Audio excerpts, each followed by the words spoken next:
Corak hidup masyarakat praaksara. Presentasi materi versi kelompok 4.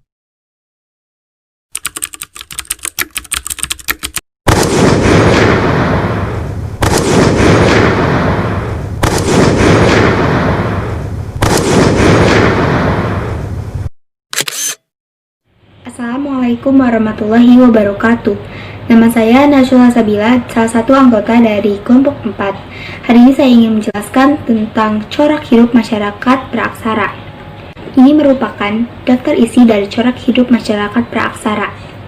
Ada pola hunian, dari berburu, meramu, sampai bercocok tanam, dan juga sistem kepercayaan. Kali ini saya ingin menjelaskan tentang pola hunian. Pola hunian dibagi menjadi 3, yaitu nomaden, semi-nomaden, dan juga menetap. Nomaden merupakan cara hidup berpindah-pindah dari satu tempat ke tempat yang lain secara terus-menerus. Yang kedua adalah semi-nomaden. Semi-nomaden adalah cara hidup berpindah-pindah dari satu tempat ke tempat yang satunya dan membuat tempat tinggal sementara. Yang ketiga adalah menetap. Menetap sudah mulai membuat tempat tinggal permanen karena sistem nomaden yang tidak menguntungkan. Lalu ada ciri-cirinya. Ciri-ciri nomaden adalah 1. Bergantung pada alam. Yang kedua, hidup berkelompok tidak lebih dari 10-15 orang. Dan yang ketiga adalah belum mampu mengolah makanan. Lalu ada semi-nomaden. Ciri-ciri semi-nomaden adalah yang pertama, mulai mengenal cara mengolah makanan. Yang kedua, membuat tempat tinggal sementara. Dan yang terakhir, mulai menanam berbagai bahan makanan. Dan yang terakhir adalah menetap.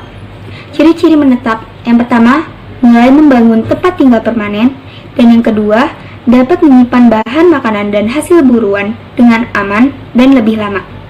Dan yang terakhir, mulai mengenal sistem ternak hewan. Itu saja yang bisa saya jelaskan tentang pola hunian. Selanjutnya akan dijelaskan oleh Eva tentang bahasa berburu, meramu, sampai bercocok tanam. Saya Eva Wideningsi akan membahas kelanjutan materi dari Najwa Salsabila. Materi yang saya akan bahas mengenai masa berburu dan meramu hingga masa bercocok tanam pada zaman praaksara. Masa berburu dan meramu. Kegiatan manusia pada zaman ini dalam memenuhi kebutuhan pangannya dilakukan dengan cara berburu dan meramu, atau istilahnya food gathering. Kehidupan yang dijalani pada zaman ini adalah berpindah-pindah dengan masing-masing kelompok. Apabila makanannya telah habis dan wilayah yang didiaminya tidak menghasilkan makanan, masa bercocok tanam. Kelanjutan dari masa berburu dan meramu dengan kehidupan yang berpindah-pindah adalah kehidupan yang sudah mengenal masa bercocok tanam. Kehidupan pada masa bercocok tanam membuat manusia tidak lagi berpindah-pindah dari satu tempat ke tempat yang lain, tetapi sudah menetap. Kehidupan sosial pada zaman ini juga sudah ditandai dengan adanya desa dan pemimpin. Materi selanjutnya akan dibahas oleh Sherin Amanda Setiawati.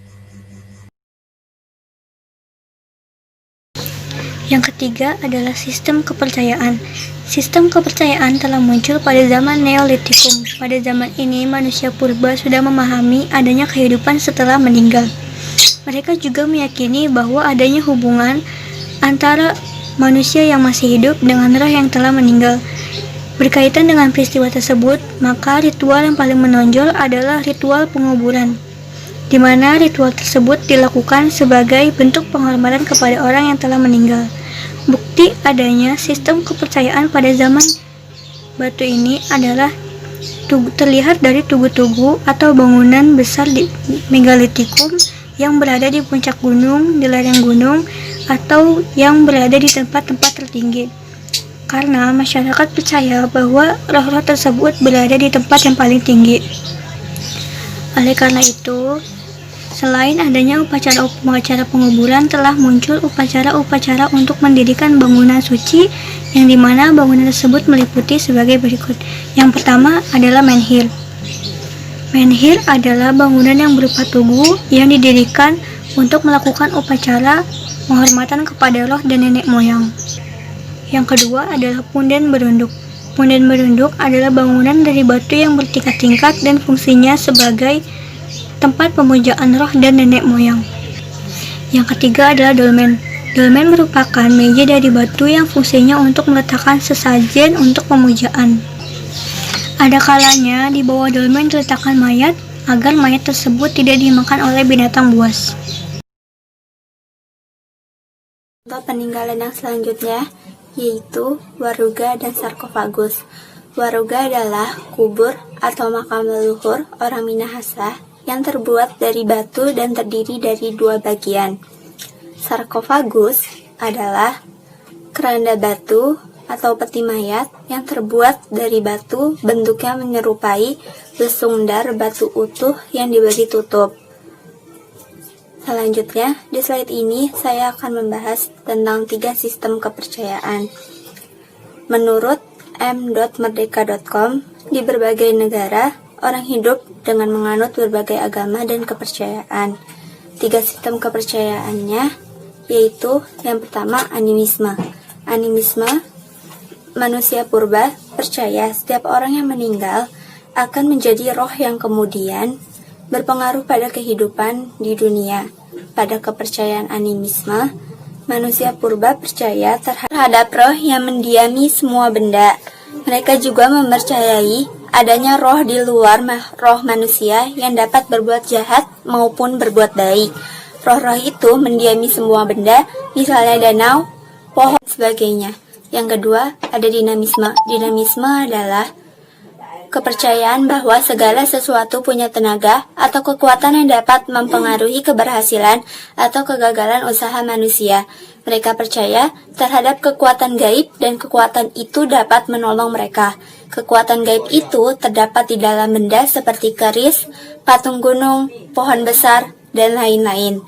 Untuk mendapatkan pertolongan tersebut, mereka melakukan upacara pemberian sesaji atau ritual lainnya. Yang ketiga, ada totemisme. Totemisme adalah kepercayaan bahwa hewan tertentu dianggap suci dan dipuja karena memiliki kekuatan supranatural. Hewan yang dianggap suci misalnya sapi, ular, dan harimau.